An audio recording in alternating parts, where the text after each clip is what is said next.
What up, friends? We're going down, and today we're going to be reviewing the Marías' newest album, Submarine.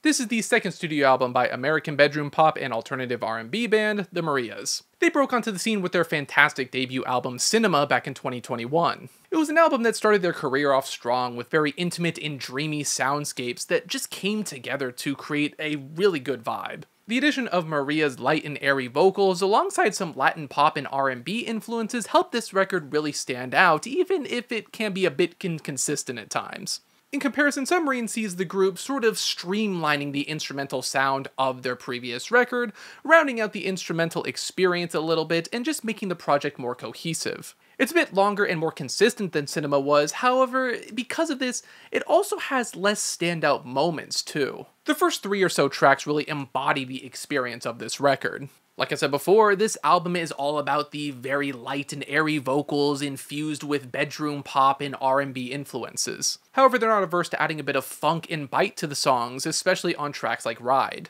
This helps prevent the record from straying too much into ambient territory. Hamptons also sees the group bringing back the Latin pop influences from their previous record, and this is very noticeable in the beat of this track.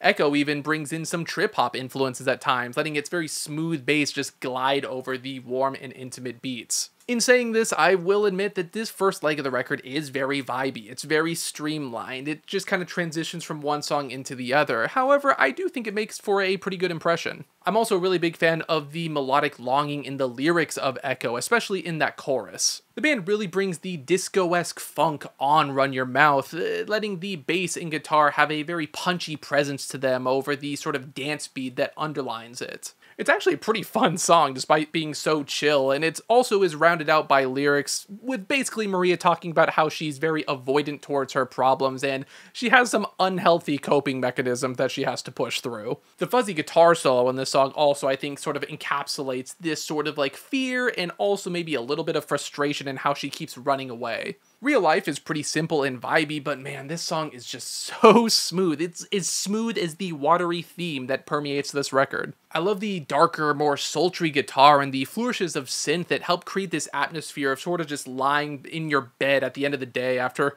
kind of winding down. There's some Latin pop flair in the guitar here as well, I find, which is rounding out the lyrical experience of Maria basically FaceTiming with her lover, but wanting to experience them in real life. Paranoia is another pretty notable one, being a bit more driving in its instrumentation, almost going into like some indie territory at times. This is most prevalent in the vocals and guitar. Like, this is a love-struck anthem, man. It really does a lot with the low-key and twinkling soundscapes that it has. The guitar is crisp, the vocals have that sort of melancholic love angle to them, and I really just like the vibe and atmosphere that this song creates, kind of like driving through the city at night or something. We don't really see the Marías get to this tempo too often, but this shows they can do it well when they want to. Love You Anyway definitely evokes vibes from the first record, I find. I love the bass focus on this one alongside the more prevalent background vocals too.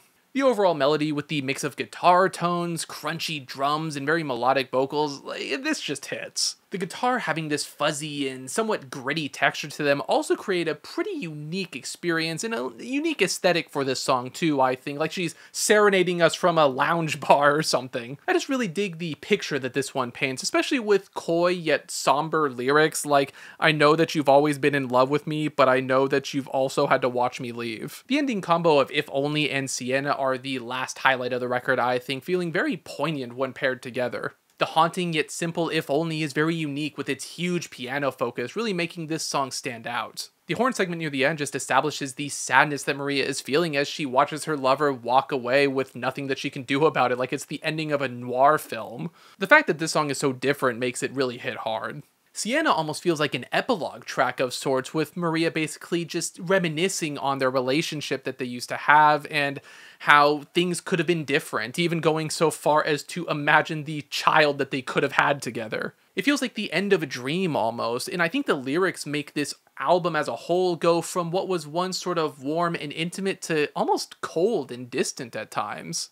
It's actually kind of a somber and almost heartbreaking way to end the record. Now you'll notice I kind of skipped around a lot in terms of the track list when discussing this record, and that's because albums like this I find are a bit of a different beast to review. The songs on this one in comparison to Cinema are much more collective in nature. There's less standout songs on this album, because this album goes for a more consistent and streamlined experience compared to Cinema. It's much more uniform and cohesive, however, this can be a double-edged sword. This album is a vibe and a really strong example of the portrait that bedroom pop and R&B can create. However, unless I'm listening to this in full, I question how many of these songs actually have enough staying power for me to come back to them individually. There's no weak tracks really, and I think this album actually does a really great job at establishing a mood and even a narrative at times. However, I wish individual tracks had more to them that made them stand out in a unique way, kinda like how the tracks on Cinema did. Even if it was less cohesive to this album, I do think Cinema had a few more moments that made the project more memorable. Despite being a very solid record, occasionally I find this album strays a bit too far into the easy listening sphere. All that being said though, I am feeling a strong 7 on the Marías' Submarine. And of course we do still have to talk about album covers on this show, and this album cover is honestly pretty cool. I think the very blue nature of the album cover encapsulates the sort of somberness of the project, how it has this warm intimacy, but also that cold and distant aesthetic at times as well. You know, the pose is also this kind of combination of vulnerable yet guarded, and I think it works really well because of that. You know, Maria is always kind of the face of these album covers. I do kind of like Cinema's album cover a little bit more, but you know, they're going for very different vibes, but I do think this album cover does fit the project really well. But of course, those are just my thoughts on this newest album by the Marías. What did you guys think? Do you really like this sort of consistent and almost flowing nature that this project had? Or are you kind of missing the individual highlight moments of an album like Cinema? Let me know. Be sure to like, comment, subscribe, ring the bell if you don't want to get sent down under. That's my threat for today. But until next time, have a good one.